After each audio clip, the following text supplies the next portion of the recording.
In recent months, I noticed that increasing numbers of carers and disabled people were coming to see me to raise issues and concerns and problems they were facing. So I organised 4 hours of hearings at which over 80 people came and talked about their lives and the difficulties they faced. At the time we had the meeting, Southampton City Council was being forced to consult on changes to services that had been there for a number of years. This is happening in many local authorities, but it's been particularly difficult here in Southampton because the government has cut our services and our funding by much more than in neighbouring places. I'm grateful to Councillor Dave Shields, who came along from the council to talk about the issues they were facing. I hope people who see this video will be struck by a number of things which touched me on the day. One is the quiet dignity and determination of carers and disabled people to do what they could for their loved ones and themselves, but also to fight for their rights. What came across so strongly here was that people were saying we shouldn't have to ask for the things that enable us to enjoy a decent life. They should be ours as a matter of right. And I hope what will also come across is the extent to which we're a long way away from achieving that at the moment, and how everyone needs to work together to make sure that carers get the support that they have a right to get, and that the disabled people get the access and the support that simply enables them to live lives with the equality that everybody else takes for granted.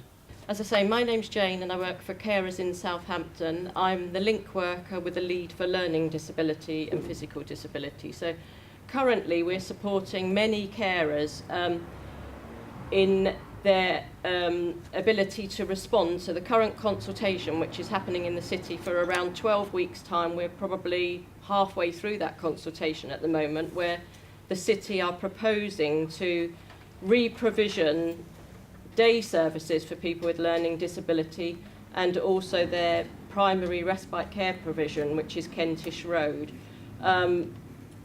Any re-provisioning, any change to either of those key services for that particular client group and their carers is very, very, very unsettling at the moment because nobody knows what is going to happen. Carer to my daughter, who's 35 years old, she'll be 36 shortly. She has severe learning disabilities, and at the moment she is in Woolston Day Centre, where I've got to go and pick her up. 3:30 I shall have to leave to pick her up.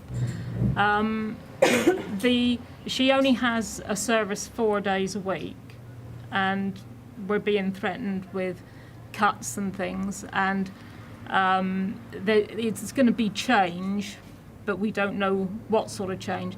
It's as if the council are leading us to an abyss and pushing us off because we don't know if there's a net underneath or not. But they assure us that there will be some service at the end of this. What we don't know, whether it be 1 day or 2 days or change completely. There may or may not be transport with it, which will mean that people can't get to a service. I mean, I transport my own daughter, but others can't. So they need the transport to be able to provide the service, and without one, you can't have the other. I don't think it can be easily understood by anybody unless they stand in our shoes. The stress that this is causing, physical stress we accept, but this has been it's an emotional, psychological roller coaster, and we're all hitting rock bottom here. Our main concerns, we've got all these consultations going on, but these decisions are going to be made fairly quickly, and yet we've got a Carers Act coming in next spring, which I just made a few notes on. There will be a national eligibility criteria and improved rights for carers. Now, if we get to that stage and we find we've got some improved rights, it'll be very difficult to act on them if decisions have been made between now and then. No. Us all day, and we have supposed to have a team of carers to do the night care. And we should have a case manager allocated to us by the CCG or social services. Well, because we ended up having to demand that Wayne get what he was entitled to, and that's just their assessment of, and I take his point about their policies, they don't stick to them. But when you try to push that, they're so obstructive and so defensive going back to this chap's comment about customer service, they then closed ranks, and we were then labelled as a problem family because we cared for our relatives. There's some people nodding, and I'm sure they've come up against the same thing. And they seem to take it like it's a personal attack simply because you care for your loved one. I'm a double carer, first of all, my husband has multiple chronic and life-threatening conditions, several of them, not just one. And also another member of my family has mental health problems. Now that is the big problem, the biggest, I would say, of the lot in some issues. Now, I know we haven't come to respite, but I will come onto respite because for people who are dealing with mental health problems, it's very difficult to quantify what you do every day. So when it comes to social services and they're going to fill in their forms, and I understand about administration, I've been an administrator all my working life, and I have worked in health as well. So, and other legal type occupations. So the thing is, with mental health, you're not getting someone, well, yes, you sometimes do have to help them get out of bed, but metaphorically. But you're not actually doing physical things like dressing and washing, and that's what the forms are about when social services want to do an assessment when you need respite. People have raised on various topics, from benefits to carers to access to transport. These are issues of civil rights. These are issues that disabled people are scrabbling around, and their supporters are scrabbling around for pittances of money and bits of disability benefits here. And they're not actually, the question here is that we have a right to access to these things. We have a right to go and shop in the same shops in the new West Quay development as able-bodied people. And we have and carers have the right to not the enormous amounts of stress that this lady was talking about, just to get the right package and the right money for her son. It's terrible. I 10 years ago became quite very ill, in fact, and got my first bus pass. Now, I was living in Thornhill at the time. I was quite isolated. I couldn't get out because I had to make a choice. Do I put some electric on my meter, or do I catch the bus into town to see a friend? So I had to make those sorts of choices. I got the bus pass, and as a disabled person, that really opened my world up. It meant that I could go to the shops when I wanted. Every day I could just go and have a walk around, talk to people. I live on my own. I still live on my own. So it's nice to be able to get out every day. In January, I lost my bus pass.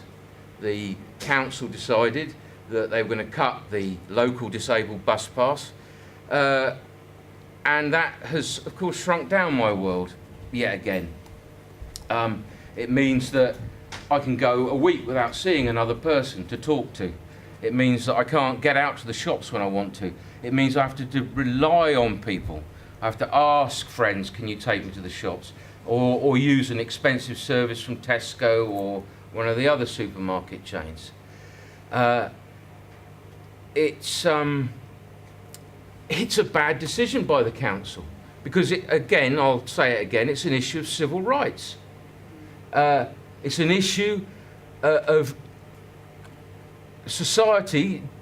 Do disabled people have to come cap in hand and beg for everything? Or do we as a society say we want able-bodied people and disabled people to live the same lives? And of course, the burden of disability, I take enormous amounts of medication, I have to go to the hospital a lot, all these things. So losing that bus pass wasn't just simply a financial blow, and they have been many. I now have to pay 180 odd pounds council tax every year. My gas and electricity bill isn't going down. I pay the same as the Queen. Probably the Queen probably pays less than me, you know. So it's an issue of civil rights. I'm a member of Unite Communities, and we've been campaigning to get that restored. And I just think that it's been wonderful this afternoon to hear, well, not wonderful to hear some, because they're very heartbreaking stories, but it's again, I just say it's an issue of civil rights, I think. Points that were raised that I think are really important was the I was quite scandalised by this, to be honest. I've been a cabinet member for 18 months, and I was really shocked to see the extent to which people were not getting carers or assessments being done on a regular basis, reassessment. That meant that people haven't had assessments that they should have had for a long period of time, and it's something that we need to do. It's possible that there are some people who may no longer be eligible for a service. It's quite possible that other people will have, are not getting the needs being addressed. So it's a major piece of work that we're going to have to address. At the moment, we have lost at least 3 daycare centres in the city. And I know for a fact that there are elderly people who are stuck at home in high-rise flats and they never see outside.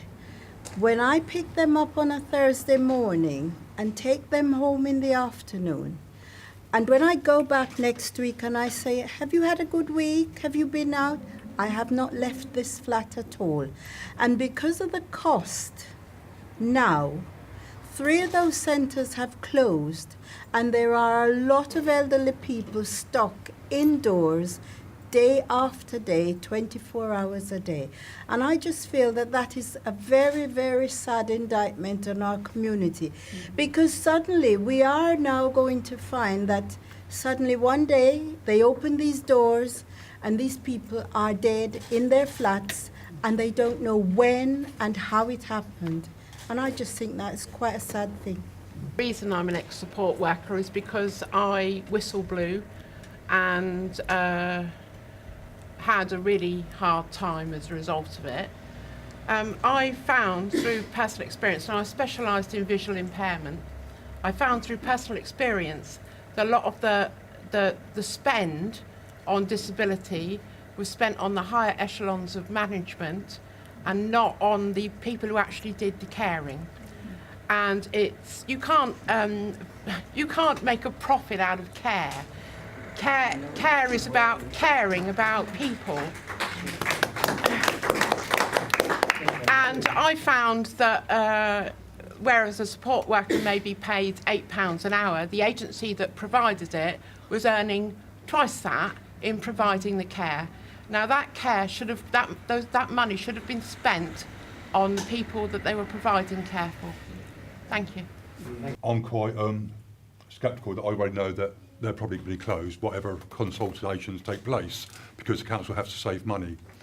But what I like to say is there's so many organisations and groups out there which are closing down because the council aren't funding them anymore.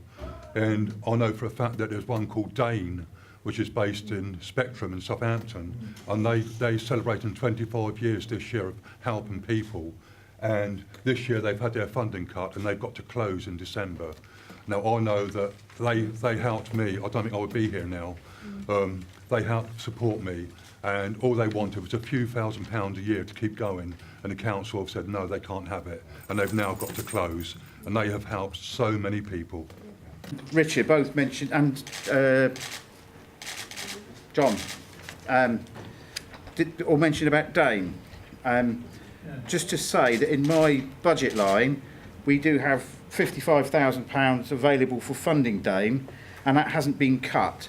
I understand, though, that because of changes that took place a couple of years ago, when a post was transferred or deleted from a transfer, that wasn't funded, and that's what's causing the problems there. I'm quite happy to go back and look at that again, but I know that we've been talking to a range of people giving advice and information and looking about that. So, but I will check back on that, because I like what people here have said, appreciate the valuable work that groups like Dane, and not just Dane, the others like SARC, like CAB, like No Limits, and it's really important that we, particularly now with all these changes and pressures going on, we rely on these advice and information services even more, and advocacy service as well. And we've got carers in Southampton we do need to think about these services whilst we go through this period of change and a transition.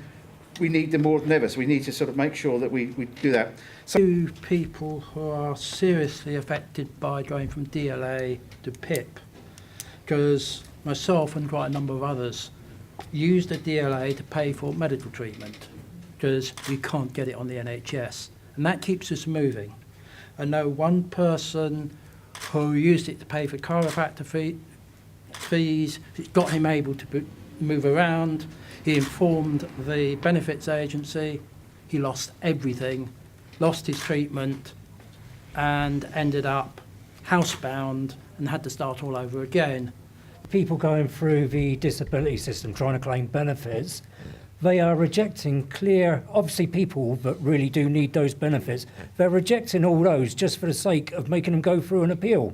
That's what it seems to me, just to try and hopefully, we won't have to pay them, you know, or they get fed up and give up. Like my wife wanted to come back from the general hospital to home at 8 o'clock at night. You couldn't get a taxi at all.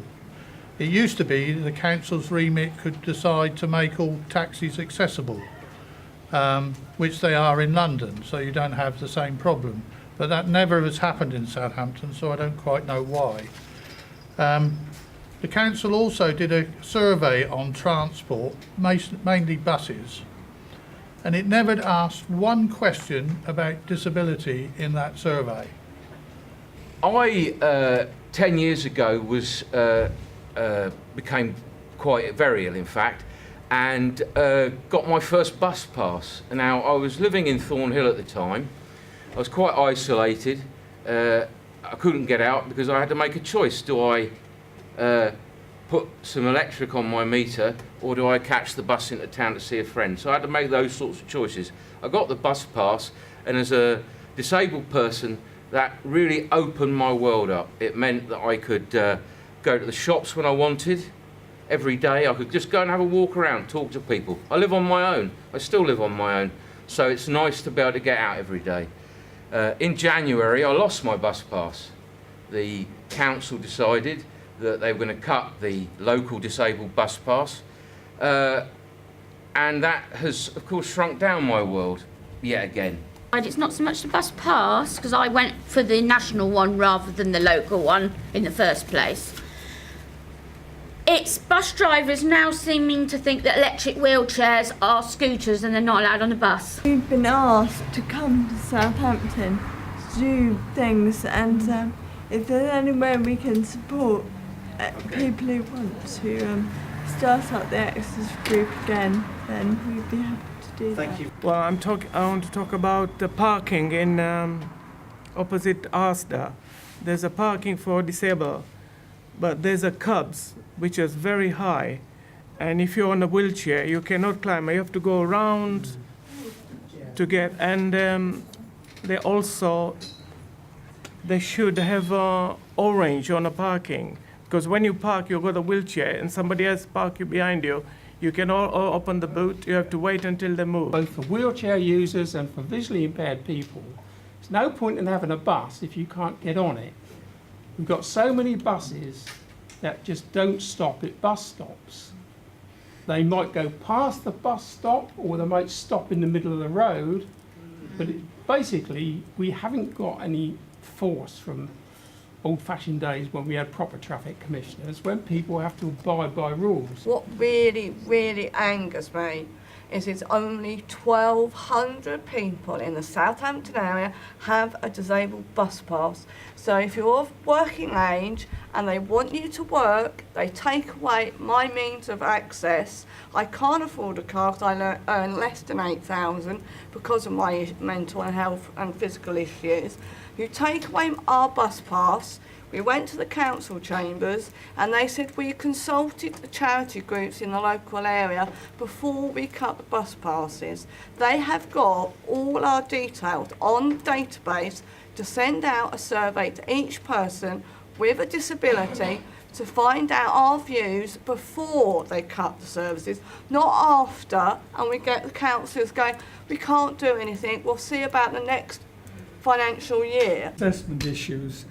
We would say, as carers, that we would want a specialist social worker to do the assessment. And so often we find we don't necessarily get a specialist, we get someone who doesn't really understand the condition, so that what they will have is a layman's understanding and impression of what it is that someone's suffering from, and that's as good as no opinion at all, really. So when we're talking, Dave, about assessing and assessments, I mean, there is going to be a need to pay for people to come in who know what they're doing, rather than employing someone perhaps who has the title but not necessarily the experience. I mean, that's not my own idea. Yeah, I called hate crime once before 901. And how did that make you feel? They was too slow coming out. It takes a long time. So Donna lives in a community with lots of different other people that haven't got learning disabilities, and so you were the victim of hate crime, weren't you? And you had to move. So it was kind of just going on to your point about feeling attitudes, really. Carer of a mentally handicapped son. He's my son. And I'd like to say something about attitudes, because we've been talking today about we would like to make things better. There was a suggestion that cuts can make the service better. But everyone seems to assume that everybody wants new experiences, challenges, their life to be enriched and all this sort of thing. My son doesn't want any of this. You were talking about yes people a little while ago. He's a no person. It's an uncertain world for him. He wants certainty, he wants continuity, he wants familiarity. He doesn't like change at all. Change has to be managed very gently and very carefully. He goes to day services in Southampton, and he can accept that the staff there change.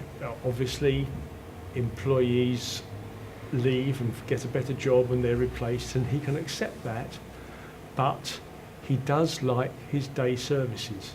I went to an earlier meeting about the changes that you were at, and you were talking, there were a lot of people at that meeting talking about closure of, or potential closure of, Kentish Road. My son has been to Kentish Road. He doesn't like it, so he doesn't go there anymore. But he does like day services. If he didn't want to go, he wouldn't go. He has all sorts of ways of sort of not making it. But he goes happily and willingly, and as far as he's concerned, it's a job. He likes the certainty, he likes continuity, he likes familiarity. You and I would say he's in a rut. He is in a rut, but he likes his little rut. He's very happy there, and he doesn't want to get out of it. And I feel that everybody is talking about improving services. As far as he's concerned, I don't think he's unique in this. I think a lot of handicapped people are like this. We don't want the service improved. We found the service that we want, Kentish Road. There are people that go there and they like it just as it is. Not for my son, but some of the others. They all like the service that they're using, and they're very happy with it. So I would argue for, please, on the front line, change as little as possible. The last point I wanted to touch on, really, just to sort of a few of the issues there, is again something that worries me, was looking at the our statistical ranking, and in terms of the promoting independence. Now, I remember some years ago when I was doing a different job, Southampton and Hampshire were, top of the league in terms of personal budgets. Well, we now call them direct payments and self-directed support. I was shocked to have a look at the statistics for last year, that out of the 152 authorities in England, the Southampton take-up of direct payments is probably the third worst in the whole country. So something has happened since when we were top of the league back in around 2004 and about 2011 and 12 when we slipped down the table. And it's something that I've actually wanted to take a close look at as to why that came about and what we can do to promote that. I just wanted to say that it's been an absolute privilege to listen to your stories today. I think it takes a huge amount of courage to speak in the way that you just did like that. And to make the time to come out here. I know many of you are balancing your caring responsibilities and you have to work very hard to be here. And what you've done, with the help of John, is to be able to get your voice heard by the politicians and by the media. And too often I think people who are carers or people with disabilities are left in the shadows and don't get those voices heard. So thank you so much for that.